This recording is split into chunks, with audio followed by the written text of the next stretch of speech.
Welcome, Subir.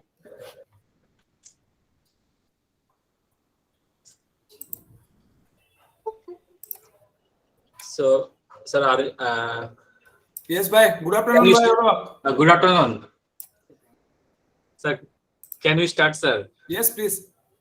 Okay. Just 1 minute, sir. So, good afternoon, audience. Our session for today, for this session, the title is a systematic review of literature. It will be taken care of by Sir Dr. Subir Kumar Sen, who is Associate Professor in the Department of Commerce, Tripura University.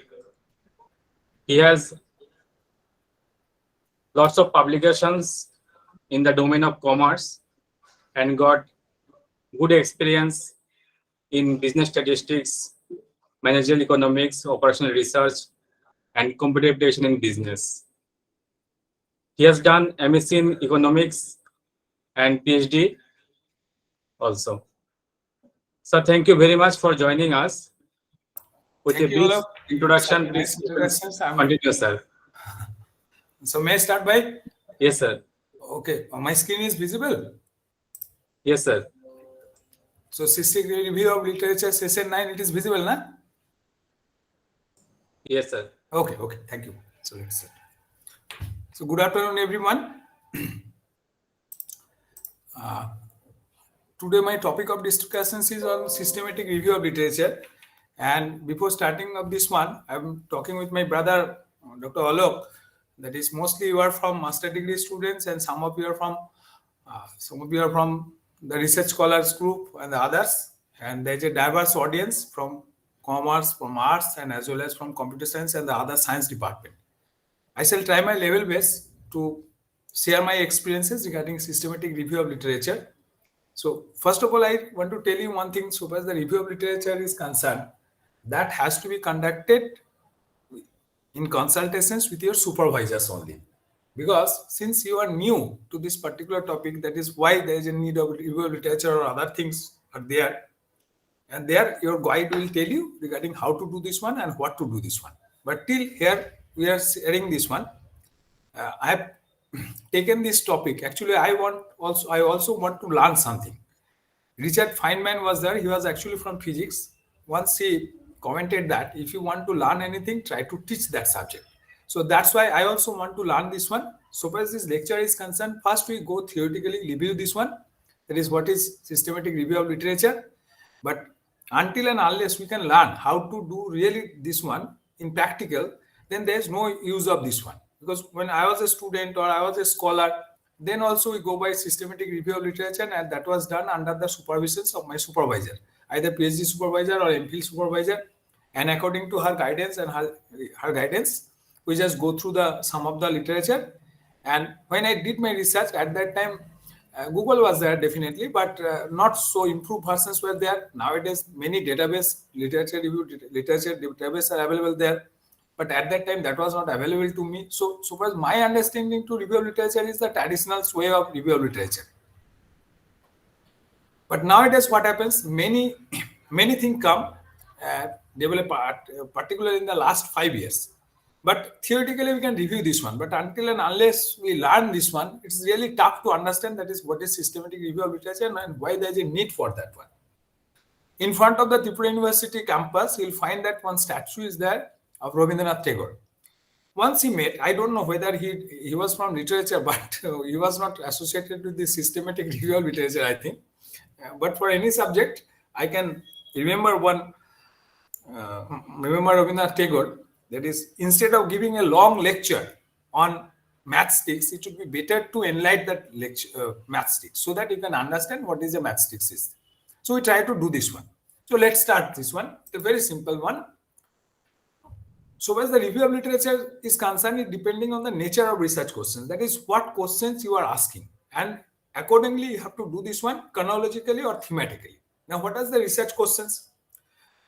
What would be the review of literature? That depends on what type of objective you have set this one. It may be univariate objective. So univariate objective means what? Suppose you want to study the marks pattern of Tripura University students. So you are discussing only one aspect, the students of Tripura University. So it is a univariate objective. Secondly, suppose you want to know the marks distributions pattern of science and the arts and commerce department. So this is basically not multivariate. It is basically multiple univariate objectives. And third objective is suppose to compare and contrast the marks distributions pattern of Tripura, students of Tripura University in the arts and science department. So this is basically when you use the term compare and contrast, then it is not a univariate one. Rather, it is basically a multivariate one. And accordingly, you have to search the questions for literature review. And you have to arrange them chronologically or thematically. Thematically in the sense that is for this particular questions, if you want to study the marks distributions pattern of Tripura University students, then so far as the marks distribution pattern is concerned, you have to divide this whole literature review in terms 2, 3, 4, 5 groups. And then accordingly, you have to search them accordingly. And after that, you have to arrange them accordingly in the chronological order or thematically. That is what is the theme of the literature. So here the two most important question is that what question is the author asking? That is you, what questions you are asking and what answer does the author propose? That is when you are asking these questions, then what are the alternative questions are there? You have to summarize all these things. That is the previous work gradually. In literature review, what happens? In what ways does the current study improve over the previous research? That is when you want to undertake one study. So you should know that what has already been done, what have already been done in this particular topic. So when you find all these things, there you find that one particular aspect has not been covered by the previous study. So there is a scope for further studies. How does the proposed answer differ from that provided by the previous researcher? So previous researchers has done some work, and on the basis of that, so far as the answers they have given, you think that you can propose some new answers. And that's why you have undertaken this study. What is the empirical support of the claim? That is, you claim that I am the best one. That cannot be done. Na? You have to prove that. What is the empirical support of the claim? That is, when I claim that my study is different from the others, so you have to compare your results with the other researcher. In literature review, at this stage, what will be? First of all, the research gaps will be identified. That is, previous studies has not considered these particular aspects. Hope this proposed study shall fill up that caveat in the existing literature. That basically, that is, you have identified the research gap. Specific hypothesis will be proposed. That is, previously, hypothesis means what? Your preferred suppositions about a particular topic. That is known as the initial hypothesis. So here, what would be your hypothesis? That you can propose this one. And simultaneously, literature review does not mean that what works has been done previously, but also what methods have been applied in the previous studies and why there is a need for assimilations of these previous studies or like this one. You should also identify this one. So literature review actually related to two parts. One related to your methods, and that will come later. And first one is that on specific questions, that is about the current study improved over the previous research. So corresponding to C, that is the first part. And side by side, when you study this one, you have to also study, you need to study what methods will be developed. That is, whether the previous methods are sufficient to answer these questions or not. Now, gradually, when you move this one,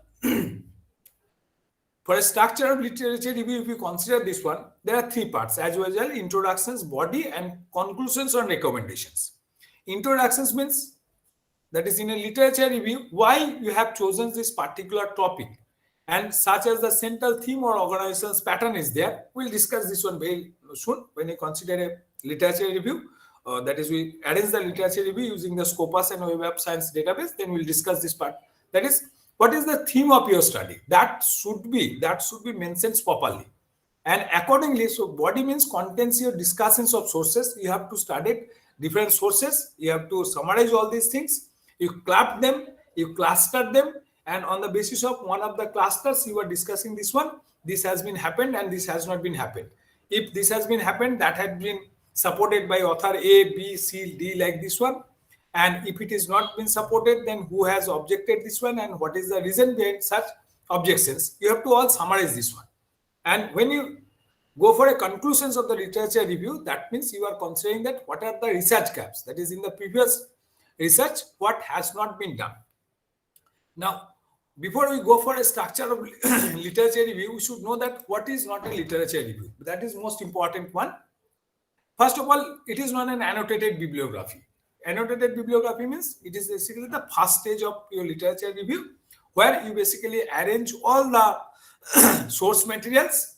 Then you just summarize them by one line or two line. In our department for PhD coursework, it is a mandatory for all the research scholars as a part of the PhD coursework to submit one annotated bibliography. This is the first step where they have arranged all these things. And suppose they club this. After clubbing this one, what they do?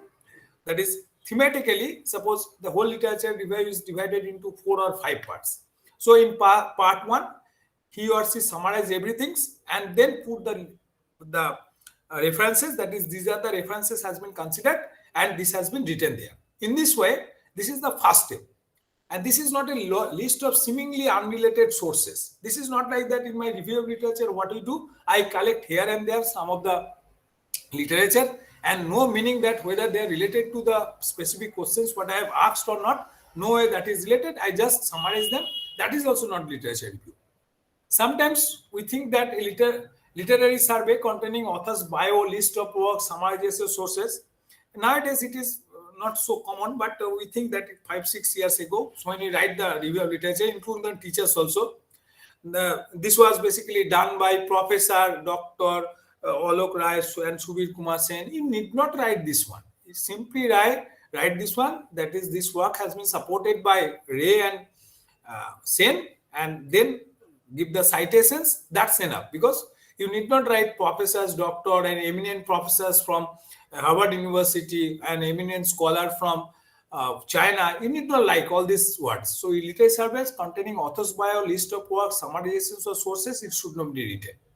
Background information on explanations of concepts. That is, you want to say something about the applications of traveling salesman's problem in the route choice selections of tourism route. So in that case, you need not say that what is traveling salesman's problem is that and how it is related to, or how it is related to tourism problem like this one. You need not say this one because it is already known, and the viewers who will view your source, that is, since you are from computer science, don't expect that my students from commerce department will take one paper from your computer science and unnecessarily writing this one, and that is that it is basically published by computer science department, that's why they have used all this concept. This should not come in the literature review. And secondly, an argument for the importance of your research. Although the review of literature can and often does support your positions, actually you should not be argumentative in nature. That is, this has not been done, so this is the onlyest paper that has been considered this particular topic, and that is the novelty of the paper. You need not say this one in the literature review. Whatever be the novelty of your work, that will become under conclusions. One separate sections will be there that will be written as significance of the work. So before you go for what is literature review, you should know that which is not literature review. That is most important, to identify the limits. Now, there are 4 analysis tasks of the literature review. First of all, you have to summarize. Then again, you have to go through the previous document and you have to synthesize. That is what the previous studies actually wants to say, whether they support this one or not support. So you have to club them, and after that, you should write a small critique. That is, small critique means what works you want to do this one, whether that will be as per the previous some works or not. And sometimes if you support this one, then also do this one. Next comes the compare. So but compare is so word compare itself is something difficult. We think that comparison means I just compare between 2 parts. No, actually the full meaning is that compare and contrast. Compare and contrast means you have to find the similarities as well as differences. When you consider this one, then only that becomes a true comparison. So first of all, we summarize all these things, then we synthesize, that is, we group them, then we write all these things, then we criticize them. Sometimes support, criticize not means on the negative side, sometimes positive side also, that has been done by this one, till there is a scope that we can improve the existing literature. And then after all, we have to compare this one.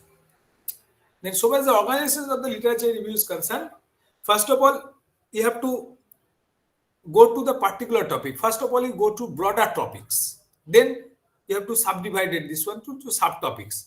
And particularly then point out that studies like yours, that is, so far as your work is concerned, you have to find this one. So this is known as looks like a funnel, where first of all, border studies in a first step, that is, you have to limit your research. Suppose I want to study on the effect of MG and Rega in the Sipaijola districts of Tripura. So first of all, I have to start with the concept of what are the poverty eradication programs available in the existing literature. Then we have to consider what are the studies that are related to the poverty eradication program initiated by the government of India. Then what are the topics are there that are related to the poverty eradication program at the district levels. Then I try to find what are the poverty eradication programs and the related studies available in the Northeast. Then in Tripura, then if we find that that work has not been done for Sipaijola districts, we can do this one. So we have to limit our study. It is not the case that if I just write my topic of research as poverty alleviation program, so that may be a book, that cannot be a journal article. So if you go for a review of literature for a particular journal article, and in this lecture I want to concentrate on this particular how to write a conference paper or literature review for a particular articles like this one for journal articles. So here you have to limit your research and you have to pinpoint that is where actually you want to do the work. Then the organizing or outlining. Methods for organizing the review of literature is that you can go it by subject. If literature review covers more than one subject, then by theme, idea, trend, theory, major research studies, you can do it by author, by argumentative stance, that is, you are supporting this one or not. If it is chronological, by publications date, but year-wise and within year, suppose month-wise also sometimes possible, and by trend, that is, what trends are going on that particular subject. Methodological focuses on the methods of the researcher, that is qualitative versus quantitative appearances. What is qualitative research? Suppose you want to study the perceptions of the students regarding the performance of Tripura University. So that will be a qualitative studies. Quantitative, that is, if you want to study, that is what is the mean family income of Sipaijola districts, that's basically a quantitative studies. In all method, relationship between elements, that is subject, theme, etc., must be shown. That is, you have to compare and contrast between the different concepts. Most important, when you agree, making links between studies. It is not that you haphazardly collect some of the studies and on the basis of that you want to study that one. That's not possible. It would be better. That is, in some of the stuff, with some of the studies, you have to agree with this one. That is, okay, these are the works that support this one. How to write this one? Author B points to that one. Author C makes the case that. Author D also makes the point. So next time after B and C, when you write for author D, who also supports that one in the latter stage, you have to mention that one. Again, it is possible to see how author E agrees with author D. That is, author D wrote a paper, author E wrote another paper. You compare and contrast, you find that author E is not agreeing with all the points that raised by author D. Rather, for some of the points, he agrees with that one. You have to mention that one. So far as the disagreement is concerned, you have to write that author B points to that particular topic. And then on the other hand, that is, you have to use the term like this one. On the other hand, author C makes the case that. That is that basically challenging author B. Conversely, author D argues. That is, if you go through B, C, and D, that is, author B raised one point that has been, on the other hand, author C basically challenging that one. Conversely, author D argues either with a new concept or challenging both B and C. Nevertheless, what author E suggests, that is, these terms may be used. So if you want to agree with the studies, then use the term like similarly, likewise, and like this one. Again, if you have disagreements with any particular studies, then when you report this one, you should use this one term, however, on the other hand, conversely, nevertheless, like this one. So from this one, what we can summarize this one as that good literature review is actually it should be focused, that is, the topic should be narrow, That is, you have to pinpoint this one. First of all, you have to limit your study. That is, in which particular area you want to do this one. You are not writing a book. You are writing a particular journal article. You should only present ideas and only report on studies that are closely related to topic. That is, it is not the case that same topic you will find. So what is the need of another paper? So some papers are there that are very much related to that particular sub-theme or narrow theme, and you want to concentrate only on that particular topic. It should be concise. Ideas should be presented economically. That is, you are not writing Mahabharata like this one. That is, whatever is available there in a particular paper, suppose total 30 pages paper and 22 pages appeared as literature review. So that's not possible. If it is really a paper on literature review, systematic literature review, then that's a separate one. But for normal paper, it should be concise. It should be logical. The flow within and among paragraphs should be a smooth, logical progressions from one idea to the next. So that's why you have to first of all take all the articles, you have to read through this one, then you have to club them in different subgroups, then take one of the subgroups, you just again go through that one and try to find that is there any similarities or dissimilarities between them one. Then go to the next theme, whether any similarities, dissimilarities are there, and try to write them separately. And finally, club them.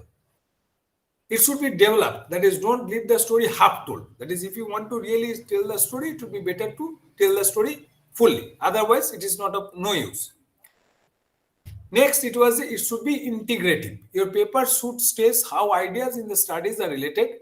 Focus on the big picture. What commonality do all the studies share? How are some studies different than others? Your paper should stress how all the studies reviewed contribute to your topic. That is, you take the help of the previous topics to identify what are the research gaps, and on the basis of the research gaps, you want to do this one. And there you find that some studies has already been conducted regarding that particular topic. No exact work, but till you find that there is a scope to contribute in the existing literature. So you want to fill up that gap in the existing literature, and that basically gives the significance of your paper.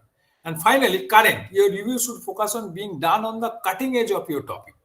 That is, I am writing a paper on a particular topic in 2022, and so far as the review of literature is concerned, the last year that has been mentioned in the review of literature is 2014. So I have not reviewed after 2014 to 2017 to 2022. That is, there's a big gap. Many works has already been done, but I forgot to take that one. So it is not a good literature review. So good literature review, sometimes what happens, sometimes we find some of the papers that is published in 2022, but that has been referred from 2023. So you may ask me, how is it possible, sir? So I'm writing the paper in 2022 December, and I'm giving one references from 2023. How is it possible? Actually, what happens nowadays, papers are published in online mode before it gets some volume number or particular issue number like this one. So these papers are available with some DOI number, that is document object identifier. That is, it has been accepted fully. It is already published in online mode. However, we need some more times to allocate that particular topic in a particular volume or issue. So normally one issue in a particular volume, suppose 12 issues are there per year. So normally volume means 1 year. Issue means either monthly or it may be weekly, it may be quarterly, it may be half monthly. So in that case, in a journal, though there is no fixed rules that is 20 or 30 number papers are there, but till suppose that this paper is of importance and that has been published online. That is, it has been published, but we have to wait some more times to get some volume and number for a particular journal. So in that case, sitting in 22, when you are doing this one, it is yet not been published, but you can, with the use of that document object identifier, you can put that references in your study.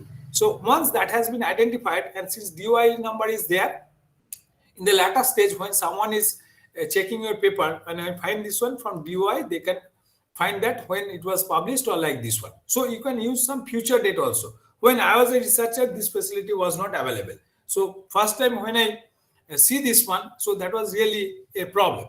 So gradually we are going towards this one. So what type of database you should use this one? Here we have Scopus. In our Tripura University, we have Scopus, and Web of Science. So we have Scopus is the world's largest abstract and citations database of peer-reviewed journals. 47 million records are there, and you cannot imagine how much. And provide 100% midline coverage, offers sophisticated tools to track, analyze, and visualize reach. I mentioned this Scopus just after a good literature review because we'll use this Scopus database to find this one. That is how to do this one. How to do this one. So for this, okay. Now next I can come to the topic. The purpose of identifying gaps in the literature. Why we need to identify the gaps in the existing literature? Identifying the gaps in the literature allows us to, first of all, consolidate known informations, informs your research decisions, and argument for funding. That means, first of all, you consolidated known information. That is, whatever work has been done, I have summarized all these things. There I find the research gap, informs that. There I find that one, that is, I found this one,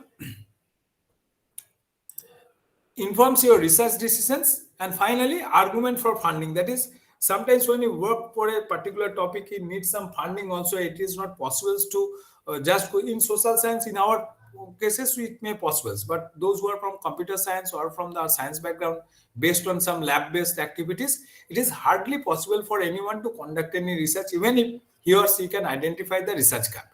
So they need experimentations and other things. That's why they need some money. So that definitely you have to approach some project funding authority so that your work is supported by that particular group, or that is project funding. That is group like ICSI for social science, ICSI there for science, and DST FIST is there. So many things are there. From here you can ask for this money.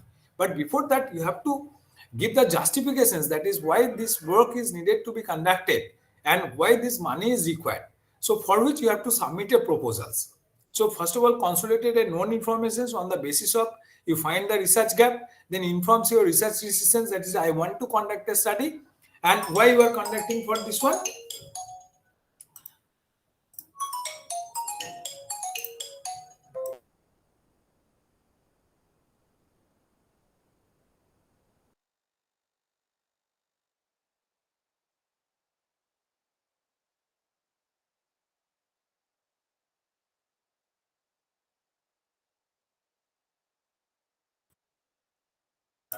Oh, sorry, bhai. Sorry for interruptions. Sorry. So these three are the purpose for which you need to identify the gaps in the literature. That basically. So when you do this one, methods of identifying gaps, there are four processes are there. One is environmental scan, rapid review, systematic review that we'll discuss, and fourth one is the scoping review. So on the basis of these are the four methods how you can identify the gaps. And so far as the today's lecture is concerned, we'll concentrate on systematic review. So far as the environmental scan is concerned, it is the art of systematically exploiting and taking note of what is the external environment of your organizations in part to better understand the nature of trends and deep drivers of change. Actually, when you go for environmental scan, actually, when I was a student and research scholar, what we do, we first identify one paper. First, we go through the abstract. And suppose we find that, okay, it is related to my topic or like this one. Then we quickly go to the conclusions. That is what conclusions has been made by the author or authors. We find that, okay, it's a nice conclusion. So that may be helpful for us for my research. So first abstract, then go to the conclusions part. Now come to the literature review. That is what literature has been surveyed. So you just go through this one, you find that literature survey start from 1958. So if we want to do any literature review on capital structure of any company, actually it always starts with the 1958 Modigliani paper. So whatever with the capital structure paper you go through, you'll find one paper is common, that is Modigliani and Miller. So we identify this one. Then on the basis of that, what we try to, on the basis of what authors has written all these things, and we just go through this one, and then now we come to the introductions part. That is how authors introduce the subject. That is, we get a paper, we first go through the abstract part, and if we think that it is helpful for us, maybe helpful for us, we go to conclusions. After going through conclusions, we find that, okay, it is concluded well. Then we go to literature review and methods, and that is how it has been concluded. Then we go to the introductions part, that is how the subject has been introduced by the authors to reach that particular conclusions, and we find that we are satisfied. So after that, what we do, we normally put all such informations in a copy, that is name, authors, name of the paper, authors, journal name, a volume number. Then on the basis of that, what author has been summarized this one, we try to write this one with the words given in that particular paper in a half page, known as the half pager. After that, on the basis of that half pager, what we go to the next paper. So after doing this one 10 or 12, we again come back to the first paper where half pager is available. So initially I have gone through that paper. Now we know that that paper is essential for my research. I again go through the whole paper and I go through what I have been written there, then summarizing all these things. Now in my own word, I try to write all these things. Nowadays, it is a problem that there might be some plagiarism or like this one, but at that time, no softwares are available to check all these things, and no UGC regulations are also not there. So I really surprised and maybe afraid that if I check my own thesis, what happens, I don't know. And if I check my teacher's thesis, that is how much percentage of plagiarism will come. She also admits that she does not know, maybe 50% also. But nowadays, that is not possible. So even if you go for environmental scanning, okay, that's a good work. Half pager is a very good tactics, but you cannot go like that one. So next one is the rapid review. It is a research methodology that uses shorter time frames than for other evidence-based summaries. It provides a timely and valid view of evidence, but sacrifices rigor. Definitely, if you just want to do anything very quickly, you have to sacrifice many things. Nah? If you go for a short-term gain, you have to suffer in the long run. So as such, RR's review literatures are both review and assessment and respond to urgent clinical and public health related questions like this one. So if you want to work on COVID-19 papers, so definitely you have very little time at that. That is when people are talking about this one, that is how to do this one. It was really tough for anyone, nah?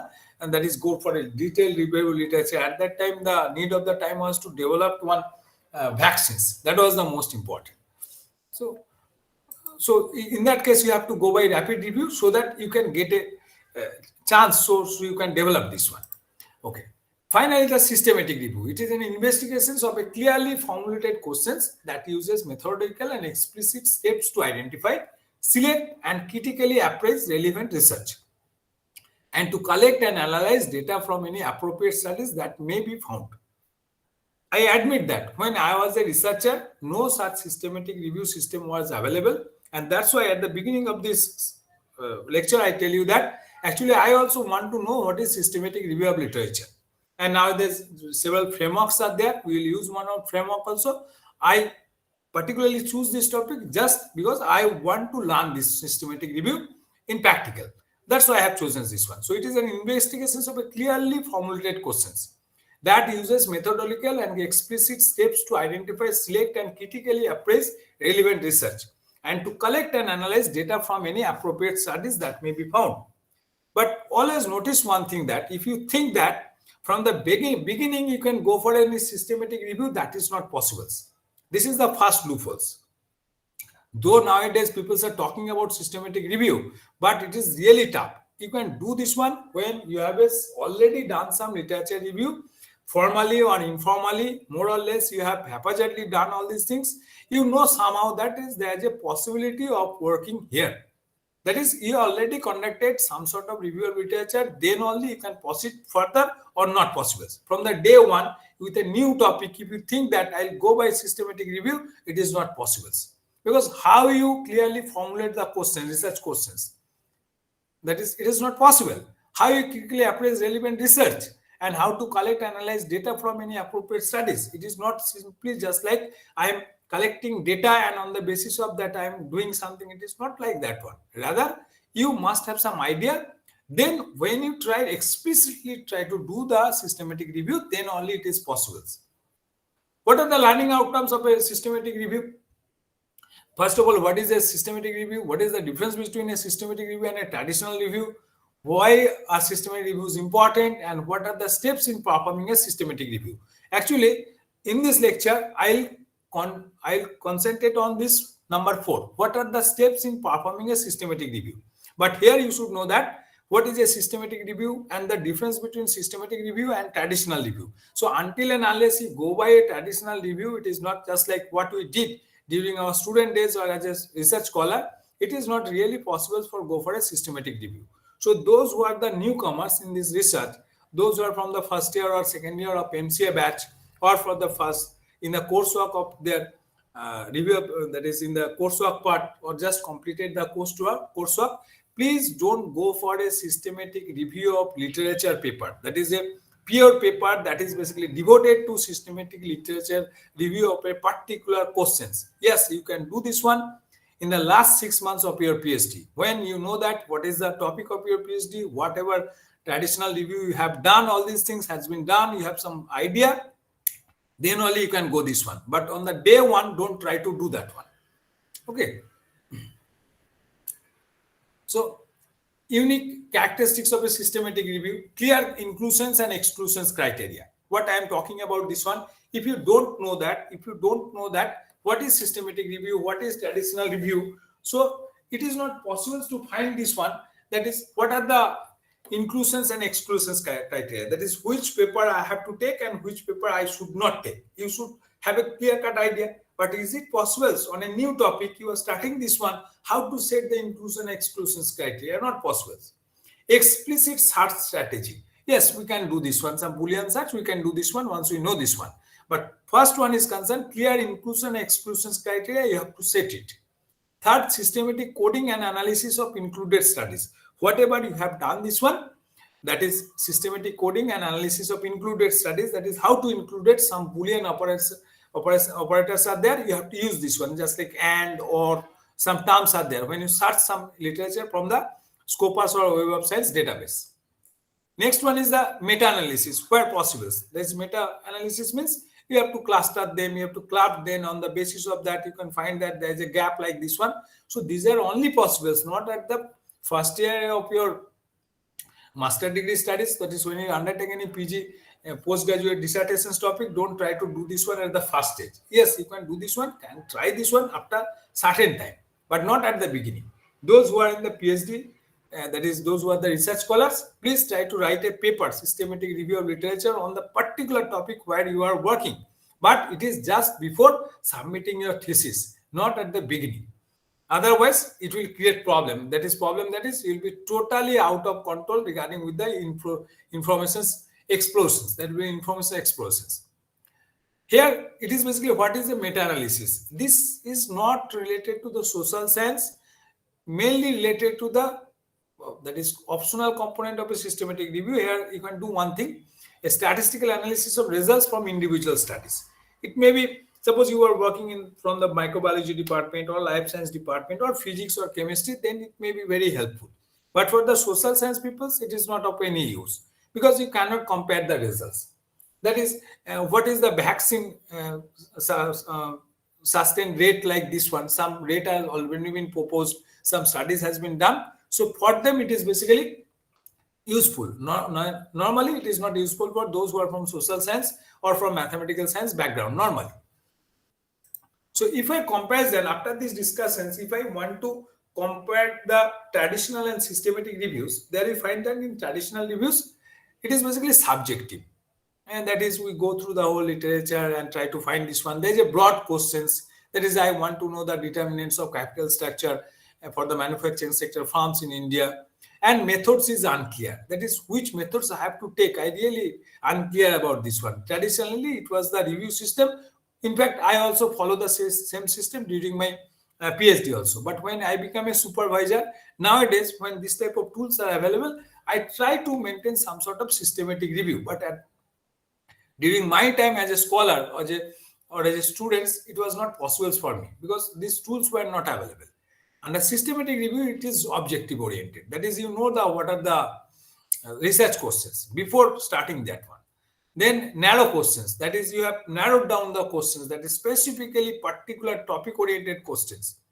And methods are also clearly defined. That is, which methods I will use. I have already decided this one. Then we consider the studies appraised. That is, For a traditional review, it's actually traditional review and systematic review. You cannot consider that they are substitute to each other. That is, either you can use traditional review or systematic review. This is not the case. Rather, it is a case of they are complementary to each other. In the sense, you cannot wear the left shoes without the right one. You cannot normally, if you love to take the milk tea, so without milk you cannot take the tea like this one. But simultaneously, it is true that if you take tea, this is a separate taste. If you take milk, this separately, that is a separate taste. But when you mix them, don't expect that always you get the good results, because whatever be the bad things in tea and whatever be the bad things in milk, they when they basically mixed with each other, all will be available in the milk tea. So first of all, it would be better to go for a traditional review of the subject, narrow down the questions first from the broad questions, and then you start the systematic review. You can think about traditional review without systematic review, but it is not possible to go for a systematic review without traditional review. And here some criteria are there. First one, it is a well-known criteria. This is called finer criteria. A research question should be, what type of research questions you should run? It should be feasible.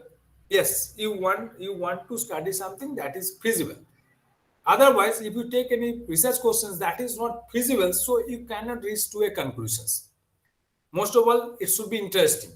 That is, people should have some interest about this research. You have to identify this one. Novelty. Just recently, one of my paper has been rejected by one of the paper. There is a lack of novelty, and I'm really surprised to know that I really have any ability to go for a novelty in my research or not. So somehow that has been rejected. I have to rewrite this one again, have to communicate elsewhere. Next one is ethical. It should be ethical. Ethical in the sense, sometimes we go for a setting a research questions, and this should be ethical in the sense that there are two types of ethics concepts there. If it is for science, normally when you use some animals and others as experimentation, some rules are there, and you have to follow that rules. In some of the journals, when you try to set this one, you need a certificate from that ethics committee, research ethics committee, that you have conducted the research maintaining all the standard procedures as per the international standards. So that should be ethical. And most important is the relevant. A research questions, what you are trying to answer, that should be relevant. So you have to use the finer criteria. At the beginning of your studies, that is what topic I have chosen, that is basically feasible or not. Is it interesting? If it feels that interesting by yourselves, discuss with your peers and the colleagues and the supervisors. That is it possible or not one, but at the very preliminary level. Then you think about this one. If I really take this study, what would be the novelty of these studies? So you have to compare the other studies also, and definitely maintain the ethical standards. And in consultations with supervisors or co-authors, if you find any relevancy for that paper, then only undertake that one. Otherwise, please don't take. Another framework is basically Pico Framework. A well-established format for structuring research questions is known by the acronym Pico. Pico means, first of all, populations. That is, you have considered all these things. Indicator, that is what indicator you will use in your study. Control. Mostly in our study, it is not of a part, and simultaneously what outcome you are expecting this one. But Pico criteria, or it may be finer, whatever be the course, is that whether you are oriented properly towards your research or not. That is the most important. Another part is the inclusions and exclusions criteria. Inclusions and exclusions criteria. Inclusions and exclusions criteria. One of the features that distinguishes systematic review from a traditional review is the pre-specifications of inclusions and exclusions criteria. In review of literature, in our days, when we talk with our supervisor and they said, or madam, what would be our topic? Okay, you please go through the current literature. So what is the current literature? Where it is available, no one knows. So we have to consult the senior scholars, that is Dada, Didi, that is what happens, in which topic I should work, or like this one. Actually, nowadays you are very lucky. That is, when you come for a research, actually you know something about research. And specifically, I tell you my story that when I start research, I really know nothing about this one. I know nothing about this one. And in fact, I don't know whether that will succeed or not. And will be surprised to know that coming from Kolkata to Agartala, joined in 2004 and 2004-5, I have interest on operation research. So I thought that I will work on operation research. Then ultimately I end up my operation project. First I take one UGC project for a road project. That is, is there any feasibility of any alternative highway connectivity between Agartala to Assam border or like this one? So I apply for a work like this one. Somehow UGC, I don't know why, probably no one applied from Tripura region. So they gave me one project. And that was, everyone was laughing at me. So what happened? What happens? And you'll be surprised to know that the paper later what I published, that was basically near about, that was rejected more than 12 to 13 times, because who will take that one? So somehow later that was published from one of the journals from Nehu, known as Hill Geographer.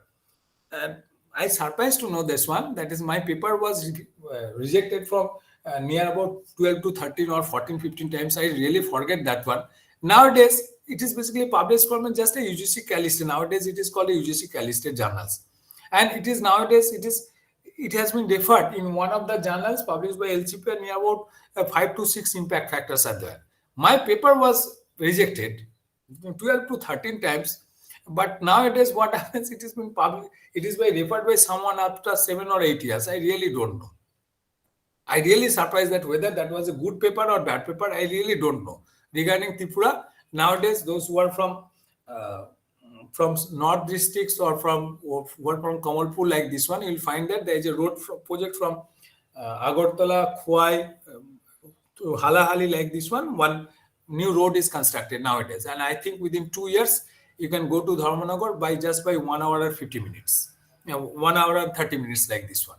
So when first I worked with this one in 2004-5, so people were laughing at me. So I am also people like that one. No, what happens? I'll not do my PhD.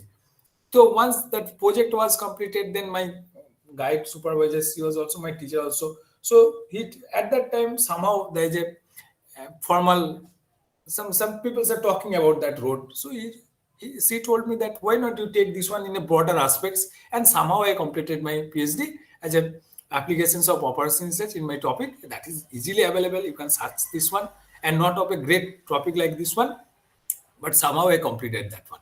But when I do that one, I really don't know what are the inclusions and exclusions criteria. That is, what reviews I should take this one or not. Actually, no reviews are available from Tripura also. I want to work on Tripura, but I did not find any papers related to that particular aspect. Somehow I do this one. I don't think that if I could have registered myself in Tripura University and nowadays, and I submit the same thesis what I have submitted in Calcutta University, definitely that should be refused. That could have been refused. 90% chances that may be refused.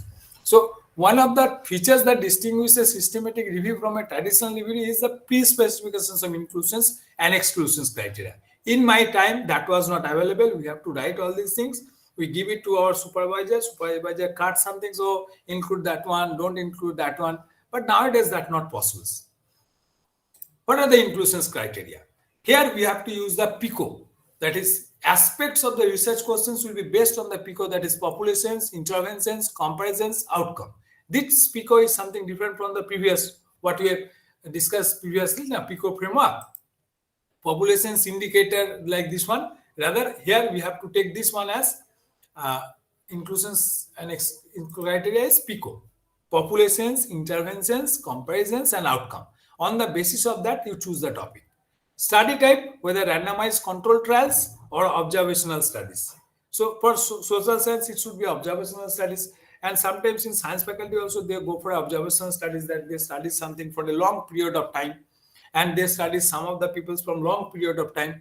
Randomized control trials. Randomized control trials means they deliberately, basically put some randomized design, and on the basis of that, trials are completed like this one. So you have to, based on this one, you can do this one. Next, you have to search the literature. Gradually, you are going towards this one. That is how to do this one. The goal of the literature search is to discover all aspects of, discover all studies that meet the inclusions criteria. Search comprehensively, terminologically, and from the databases. Search for grey literature, not commercially published. It is many things are there which is yet not been published, but maybe in a unpublished form, but you can access this one. That is, you can consider one such, that is, you can consider some of the PhD thesis also. That is, that whole thesis is not published. In our days, that was not published, but nowadays you can search the PhD thesis because these are all available in the InfluPnet database. But that has been changed gradually. That is, nowadays you can search the PhD thesis also. Sometimes still some literature may be there that has not been published or available in the net, but that is available in some of the library that you can consider. Search for grey literature, not commercially published. Grey literature means some publications are there. Suppose it was a conference proceedings or like this one that was not published later, but it is available in some printed format. You can consult that one.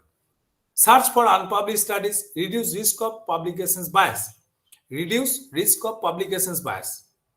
That is, I am considering only the published paper. This is may not be the case, but sometimes we have to consider that one also. Now, what are the sources for grey literature? First of all, conference proceedings. Most of the conference proceedings are not published, but many conference proceedings are published and available in the existing database. These are the database: Embassy, Scopus, Web of Science, and most important is the Google. Google is also there. Then compile search results. Compile search results using reference management software, EndNote or Mendeley. So, nowadays, I hope Mendeley you can download as limited versions of that one, but EndNote is very costly. You need to pay near about 25,000 like this one, and for students versions it is 12 to 15,000 are there. And remove duplicate records. In my cases with my scholars, what we do, we compile all these things in Excel. I'll show you how to remove the duplicates also from Excel very soon. Because we don't have EndNote, we have some Mendeley databases are there, Mendeley softwares are there, and sometimes we do this one, but I feel myself comfortable if I want to do it in Excel. At least review this one. And tools for sorting, and what I'm telling you that it is the EndNote is the best, then Ryan is also there, but here you have to pay. And Excel's, that is, it is free, that's why we are using this one. Here, another one is that here I want to compare this one, the literature review, scoping review, and systematic review. So, research team, literature review. No, in our team, we alone do all these things. No, not possible. Scoping review, sometimes there or not. If you have co-authors, they can do this one. Systematic review, definitely there will be a research team because it is not possible to do alone. Predefined protocol, in our time, there is no protocol. Scoping review also no protocol, but in systematic review must be there. Abstract introductions, these are all there. Data extractions, in our time, there is no questions of that one. Nowadays it is possible. Charts, data into themes, in our time not possible. In scoping review that is required, but under systematic review till date it is not required. Meta-analysis, it is optional, but in our time that was not really available. Results, rarely we find something. Scoping review, definitely there is a result. It is result oriented. Systematic review is also result oriented. And discussions is definitely is required for every type of research design. Okay. Research database used for systematic searches. Here, many databases are there. I made it red color for Scopus, Web of Science, and Google Scholar because these three are available in our university. And those who are the participants are mostly from our university. So I am addressing you, my dear students. We can use three databases to search that one. So systematic review process is that a series of searches for papers or studies, then comparisons of important features in each study against a list of inclusions or exclusions criteria. I give you one simple example, that is how to do this one. And finally, a detailed critical appraisal of each study for risk of bias or potential confounding factors. Detailed method. That part, the third part, you have to discuss this one with your guides or supervisors or your co-authors or your team. Detailed methodological must be documented for publications. Otherwise, how they will take this one? Here, review when consider scoping reviews versus systematic, you should know the differences. Here, inclusions criteria is defined a priori. That is, you have to, for systematic review, you have to define before you start searching. And inclusions or exclusions for scoping review, it is normally flexible. You can define or may not. Study appraisal, none or minor, but it is yes. Here, typically qualitative, so far as the scoping review is concerned. But here you can use the quantitative analysis also, what you have mentioned previously. Here, what you have to do, you have to plan your study. That is search strategy. What database will you search? That is what you call as Scopus, Web of Science, like this one.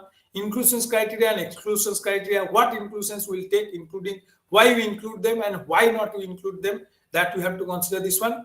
And finally, documentations.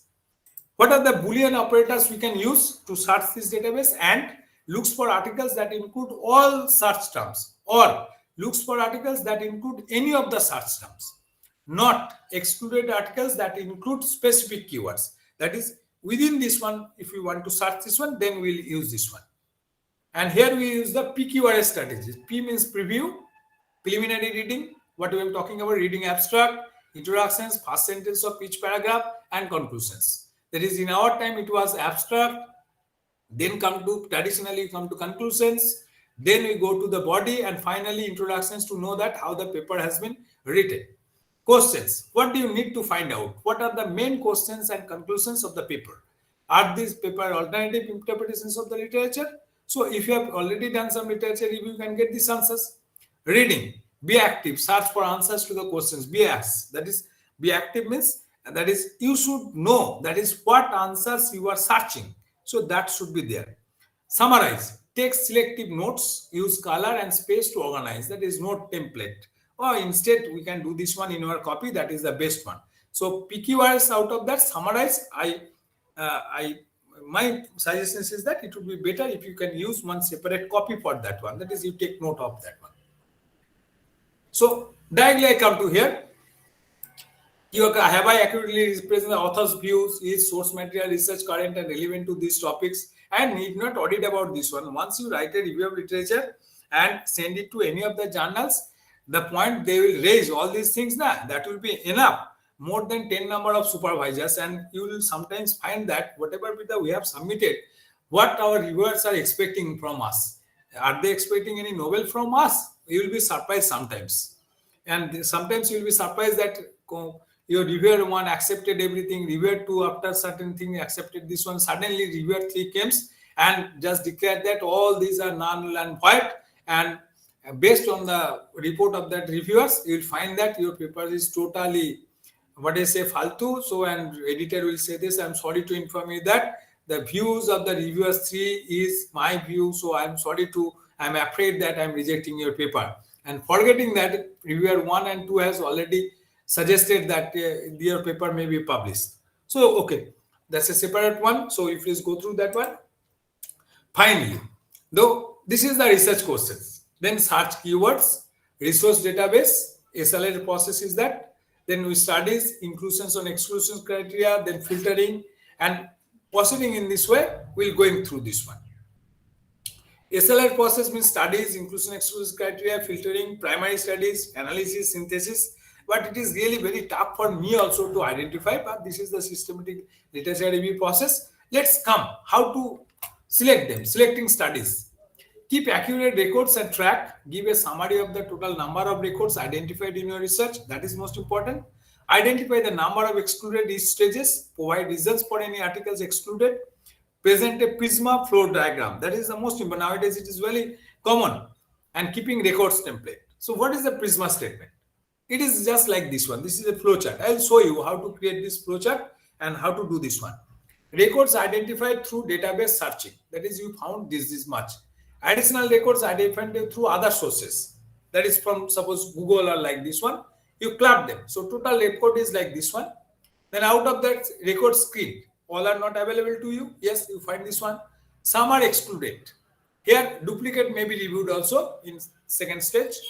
Full text article access for eligibility. That is, what are the full texts are available to me and how I can collect. Full text articles excluded with reasons. That is why we are doing this one. Why we are doing this one?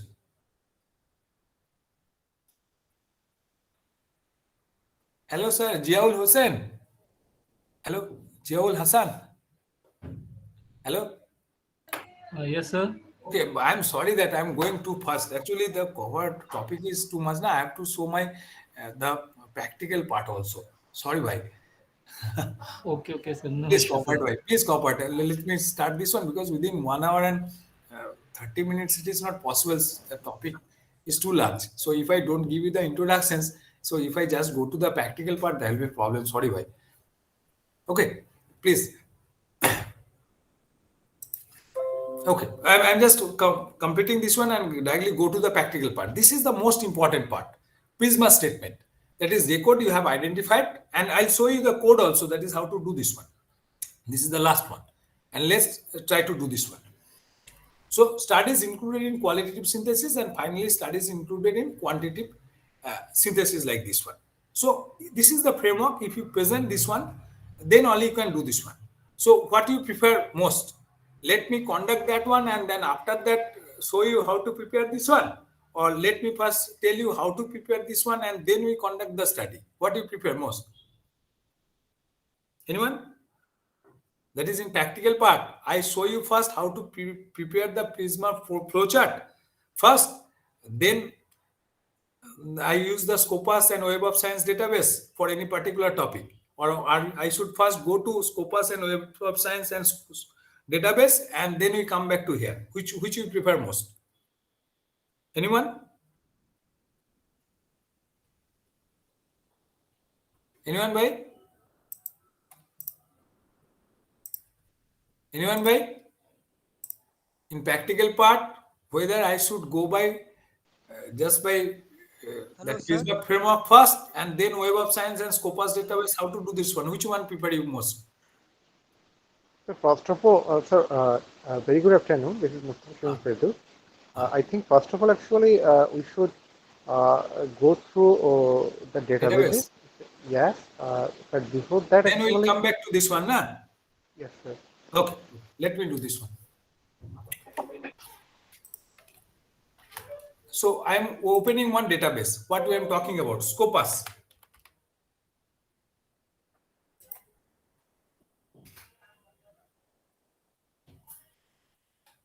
It is available in my university. That's why I'm using this one. Okay. So here in Scopus database, suppose I'm writing one topic.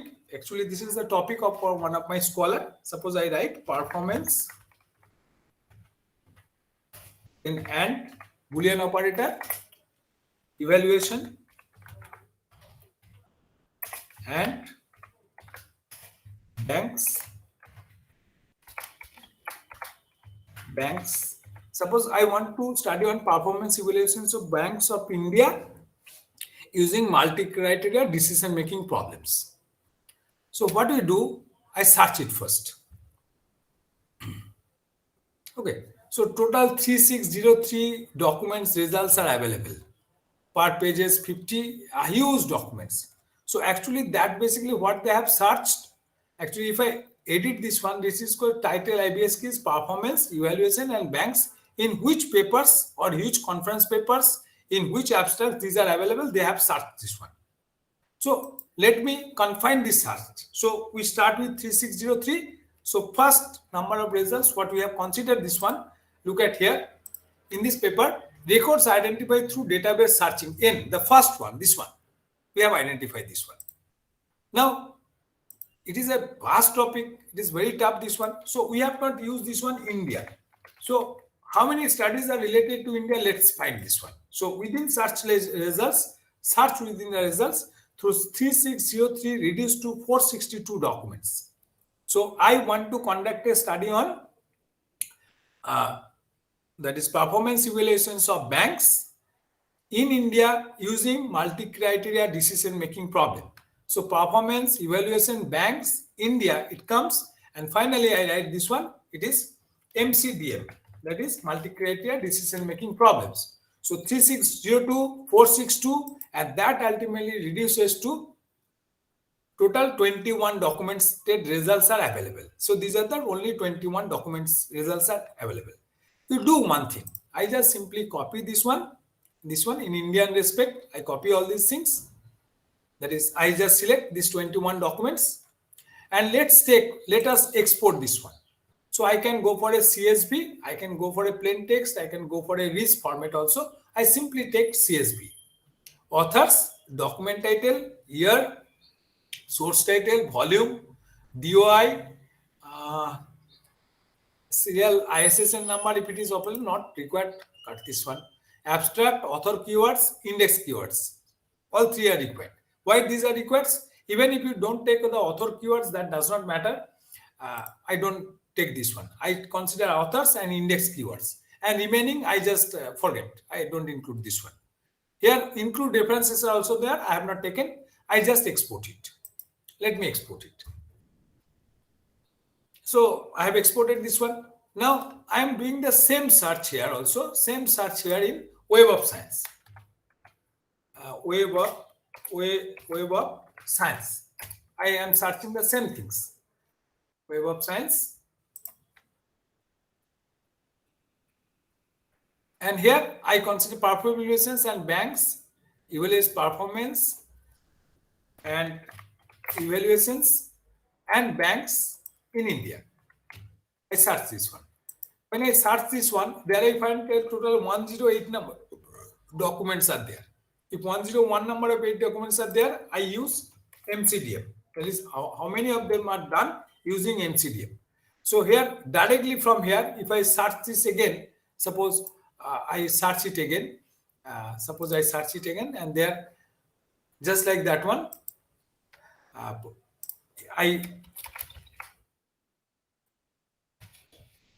performance evaluations and banks. Suppose I search it. So in the first page, 2073 documents are there. So in this case, what happens if I go through this one? 3602 plus 26703 like documents are there. Total documents I have identified. Then I again go there, and in Web of Science I find that 2073 documents are there. I write it in India. That is how many of them are related to Indian banks. I find that it is 108. How many of them are related to MCDM? So I come to this one as only 4 studies are there which are related to this one. A fuzzy MCDM decision model, sustainability in banking industry, strategic multi-criteria analysis. These are the only 4 papers are there. So next I have to export this one. When I export this one for Web of Science, I am using this one as a plain text files. Okay, I use this one as and full record. I export this one. Full record I have exported this one. Okay, so once I find all these things, and here also Scopus also I have downloaded this one. So saved these 2 documents are there. Let me take this one. I copy it. I go to downloads, show in folder, and I copy.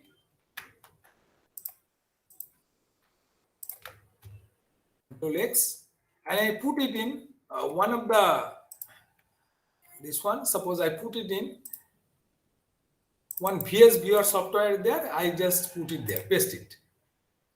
I put it, let it be there. So remaining 2 are there.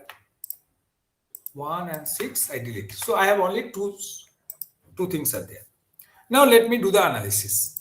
That is how I create this one. So how I create this one. So for this, I go to R program. Those who are from computer science, they know R, na? Huh?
Okay, we are using this one. We use one Prisma statement, one package. Then suppose total 750 is available there.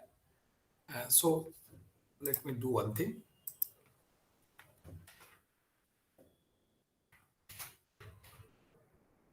Suppose we use one package.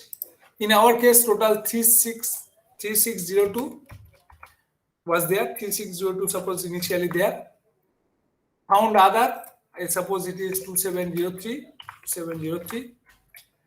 No dips like this one, screen like this one, and ultimately, suppose we got 21 plus 24, no? 21, and suppose quantity 20, only 4. For the sake of simplicity, assume this one. So let's create this one, Prisma.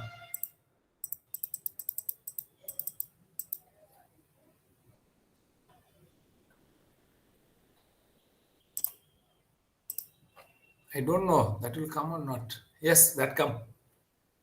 Can you see this one? Anyone? Is it visible, right? Yes, yes, sir. It's visible, na? Visible, sir. Records identified through database searching 3602. Additional records identified through other sources. This one. Suppose records after duplication. This is a fictitious data, na? If you put properly, then you will get this one. So studies included in quantitative synthesis, meta-analysis is only for 4. Because we have used that 4 numbers of paper as qualitative.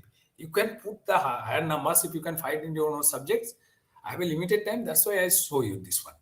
Anyone? So once you know this code, and if you just change the value, that is parameter, that can be created. And look at this one. Here in the first step, these are there. Here duplicate excluded. That is the structure what we have used here. Duplicates excluded are not recorded there. Here records excluded are written there. This part, then this part, then gradually you can come. So if you use this package, then you can easily present this particular framework in your paper also. That is, I am using a Prisma framework, and accordingly, this is the flow chart. That is how you organize the study. That can be done. So how to clear the duplicates? I am with the very first view, I am showing this one. Another software is there. I am telling you that is known as VS Viewer. Okay. Here also you can do one more things. That is, if you want to present all these things in your paper, systematic review of literature. So that is basically known as this one. Okay. Let me start first. Again, that will come. I have already done that one, but I'll repeat.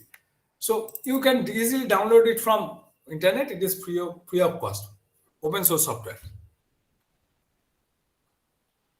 So in our study, we have included 21 and 4 numbers of studies, not 21 and 4. So let's start this one. VS Viewer. I think I have 10 more minutes now. Okay. Hope I can complete. Yes, sir. You can continue, sir. Okay, very.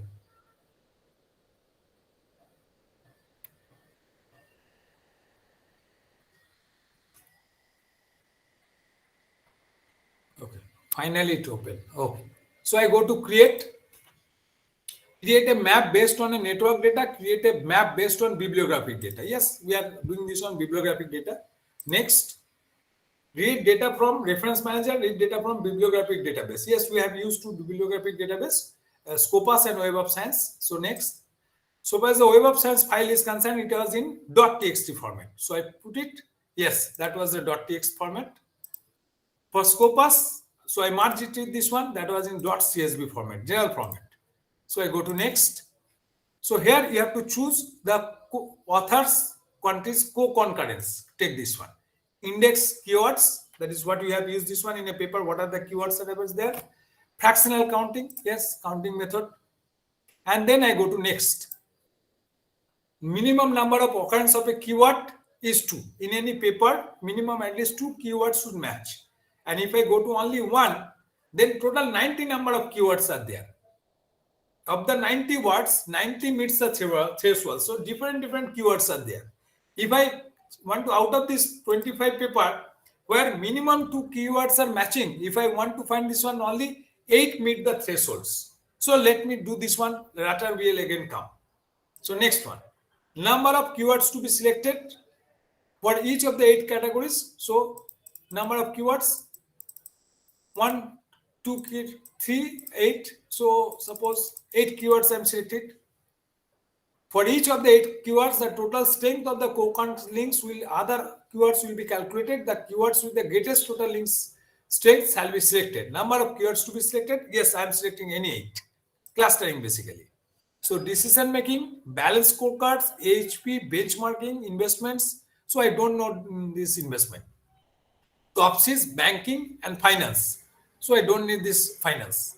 So I only choose this one because verify selected keywords. Yes, I'm working on performance evaluations of banks using MCDM. So I need decision making process. Balance scorecard is also a part of the decision making. AHP, analytical hierarchy approach. Benchmarking is DA techniques. Investment is not related to this one. So I drop this one. Topsys, it's a method. Banking, yes, we are working on banking. Let's finish this one. Let's see how it looks. So actually, this gives you an idea. What is that? These are the method banking. So most of the work start with benchmarking, then that is DA procedure. Some works are on Topsys method, some works on HP, some on decision making. So far as the decision making is concerned, when I click on this on decision making, so all the papers are related to decision making, and these are the 4 more aspects where some work has been done. So far as our preliminary literature review is concerned, we find that based on decision making, by using benchmarking, Topsys, AHP, and balance scorecard, actually some works has been done. On what? On the performance evaluations of banks. So it gives you some idea. It gives you some idea, that is how to do this one. You can make it little bit complicated also. Let's do this one. I go this one. Again, same. And here I choose only one. 90 keywords, 90 meet the thresholds. Number of keywords to be selected, all 90s. Next, and I finish it. So the curve will looks like this one. That is, here we consider everything. So some work on Bangladesh has been done, balance scorecard, finance. These are the works on investment. So I have considered all the keywords, and there you find that these are the clusters of keywords. So after that you can get, so you can do in this manner also, or previously purely on the index based also you can do that one. That is up to you. So once you completed this one and then prepare this one, then you summarize your work and start writing. And how to write, that depends on purely between you and your co-workers, or that is co-authors or your supervisor. Okay, any questions by anyone? By anyone, any questions? Yeah. Excuse me, sir. I have one question. Okay, another last one is that how to remove the duplicates. Okay. Sir, hello. Yes, better. Anyone? Yes, sir. Yes, please. So I have one question, sir. Sir, which one is more better, traditional review or systematic review? So actually you have to first start with traditional review. If you don't know the subjects, so how you go for a systematic review? Because in systematic review, it is assumed that you know everything about that subject. Now you try to summarize all these things systematically. It is only possible when you know the subject. So if you are in the first year of your PhD or master degree, don't try to do this one at the first stage. First go by traditional review, get some idea. And I'm specifically addressing all those who are the students and the first year of their PhD. And those who are already seasoned one, that is, they are on the verge of submitting their PhD, they can prepare for one systematic review of literature on your particular topic. Okay, beta? And only Yes, one sir. thing, just beta? Anyone? Thank you, sir. Yes. And on only one thing is there, how to use the Excels. I'm showing you this one. Just one. This is the last one, what I know. I have shared everything with you. So only one thing, how to review the duplicates, that is required. So when you summarize all these things in Excels, then you should know that is how to summarize this one, because once you collect this one in .csv file, that can be converted into Excels, and after that, first of all, you remove the duplicates. What has been written here is remove the duplicate. That is how to remove the duplicate. Here it is. Duplicates removed. Here it is written.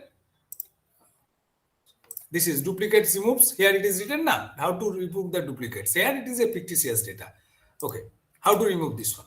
Suppose these are the data, and suppose we have collected total 21 informations. So please remember that initially you have 21. And suppose we club this with the Web of Science. And normally, when you take Google Scholar, take the first 2 pages of the Google Scholar. That means total 20 numbers of that should supplement this Web of Science and Scopus with the first 20. And once you take this, there may be possibility some. Suppose haphazardly I create some duplicate here. Okay, haphazardly I create some duplicate here. Copy, and suppose it is here, and suppose here. So initially we have 21 number. Just remember this one. Suppose from here to here, these are all basically somehow from different database we have created this one. Okay. So, but suppose some has been taken from Google Scholar, some from Scopus, comes from Web of Science, but I don't know now how to do this one. Simply select this one.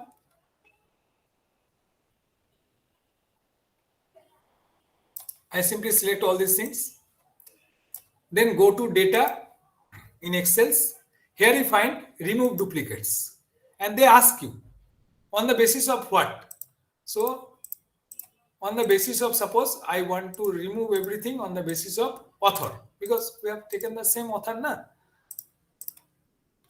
So initially we have 21 and now we have more than this one because we have created a duplicate, but when you actually work, some duplicates will be created. Simply click OK and wait. Again, that 21 duplicates found and removed. So whatever we have, actually in our original 21 database also, 1 duplicates were there, and ultimately that has been removed. I thought that no duplicates are there, and ultimately I created the database. Initial database was 21. Now it is 19. Okay, 21, 19 means 2 duplicates were already there. So they are also removed. So this is your final list. So when you go here, that is duplicates are removed. So you can write this, duplicates are removed. Duplicates excluded, that is the part. This is the Excel part, you have to do this one.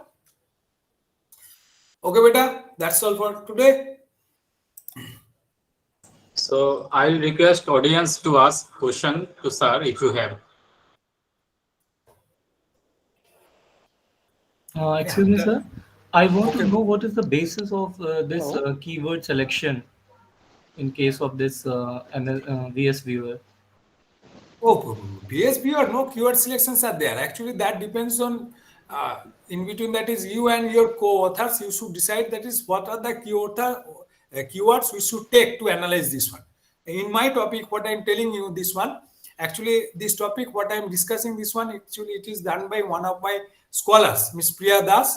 It is her topic when she was doing all these things. So whatever the keywords are available under multi-career decision making problem, we have selected this one to 10 to 12 number of keywords, and we choose all those keywords only and remove the remaining one to search. That is how it looks like. So it is between you and your co-authors or your supervisors on what topic you are working on. Actually, this is related to limiting the research. That is poverty in India, not like this one. Poverty, India, Tripura, Sipaijola, like this one.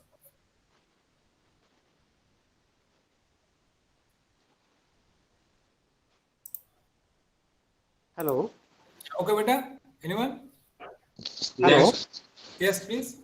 Sir, this is Mustafa Shabam Pindus. Thank you very much for your excellent lecture. Actually, I'm graduated from England as well as a commonwealth scholar, graduated from London School of Economics. So this systematic literature review, sir, it's a very much interesting and very excellent tool to find out the resource gap. So I actually want to learn at the very bottom of it. So that's why, sir, can I be in your touch through email? And would you please be kind to recommend me some good books, some learning materials? Yeah, thank you, sir. But don't take me as a researcher. I actually don't like for research.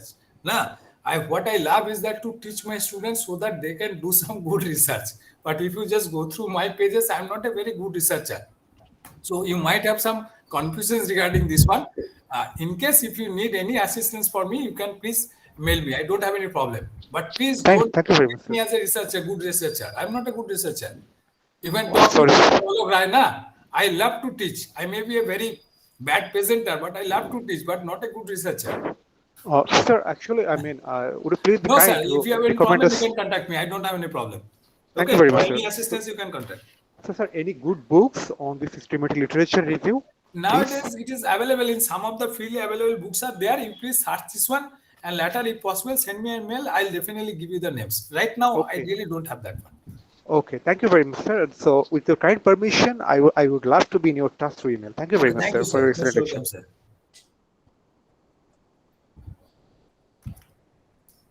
So, Ankit want to ask one question. Ankit K. Jha.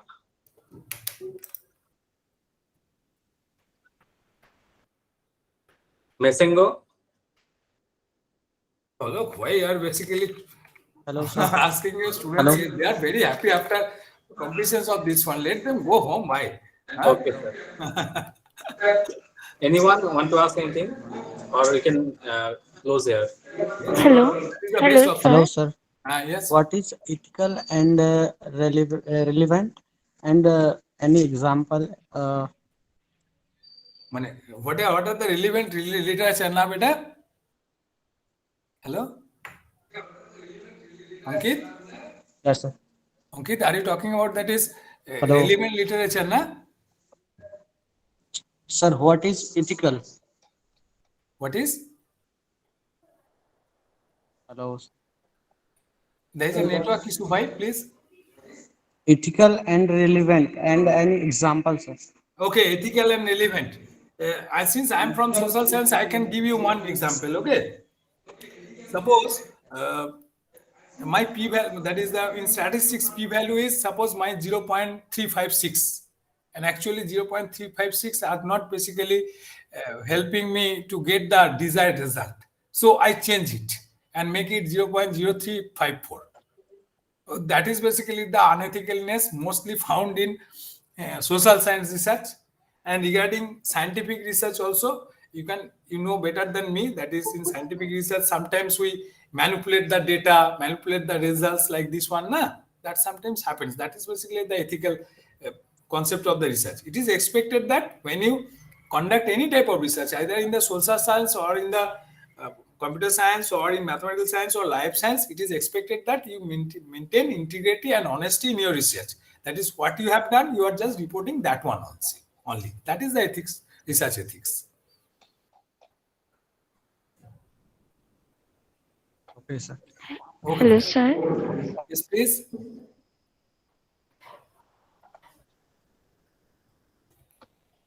Yes, go on. Yes. Sir, actually, I want to know what is the main purpose of environmental scanning? Actually, environmental scanning purpose is that actually we are doing the research review of literature, na? So environmental scanning means information's explosions are there. You want to just study only those portions that is relevant for you. Actually, it is true for the literature review. It is true for rapid review, environmental scanning. It will for systematic review or for scoping review. Actually, you have to limit the research. Limit the research means if you cannot go work on what are the poverty conditions in India, because it's a vast topic. It requires so many times cost like this one, so you have to limit the research. I can one of my brother in Germany in J. Paul lab, it is a social science lab. Can you imagine they are studying the students behavior, psychological behavior of the students and their political thought from class 3 onwards. That is what is their performance in the class, how they behave in the class in the next year, how they behave, and this continue for 20-25 years longitudinal studies. Is it possible for better for us in a country like India, that is we study a particular students from class 3 to master degree onwards, and what political beliefs he or she possesses, and that will be related with his or her behavior up to class 3, 4, 5, 6 up to master degree? In our case it is not possible. So we go by environmental scanning or rapid review like this one just to limit the study, and we want to conduct most of the studies within 1 year, 2 year, maximum 3 years. But in social science it is hardly possible for any of the project funding authority in India to finance any project for 25 years to 30 years. So that's why environmental scanning is required, better. Sir, And anytime you can go for a Google, like okay, better, Jial Hassan, please. Yes, sir. Sir, one question, sir. Can we do, sir, this systemic review? Means if we don't have any our software knowledge, So is it possible? Can we do? Okay, it is available in every. You are from which subject, bhai? So life sciences. Okay, life science. Oh, well, life science people knows are better than the computer science peoples. Huh? Joel? Yes, sir. Next sales people knows better Unfortunately, than the I computer don't science have people. means experience. I'm just. Oh, some other I want to softwares maybe there. improve I things. really don't know. Is it Actually, possible? I don't know art also. I just know only that code process. You are from where? Joel? Hello? Joel, you are from where? Tripura University. So Delhi, sir, New Delhi. Oh, you are from New Delhi. Na? If you could have been to Tripura University, I could have assisted you better. Those who are from bioinformatics and or from life science, they know art better than the computer science and mathematics people. I really know this one. When I learned art, I really learned this one from most of the books which are published in the subject domain of biology and bioinformatics like this one. But I have a little knowledge. You can easily find this one in code. You can easily find the code elsewhere.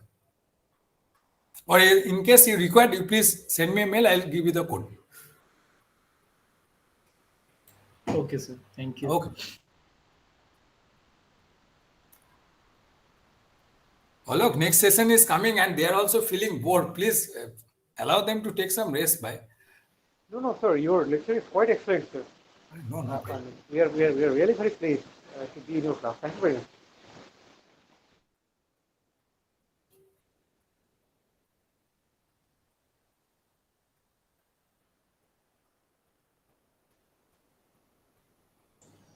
So thank you, sir, Subir sir, for joining this workshop again for the 5th year. So thank you very much for your wonderful talk.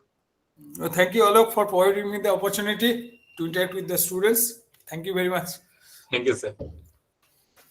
So participants, please be with us.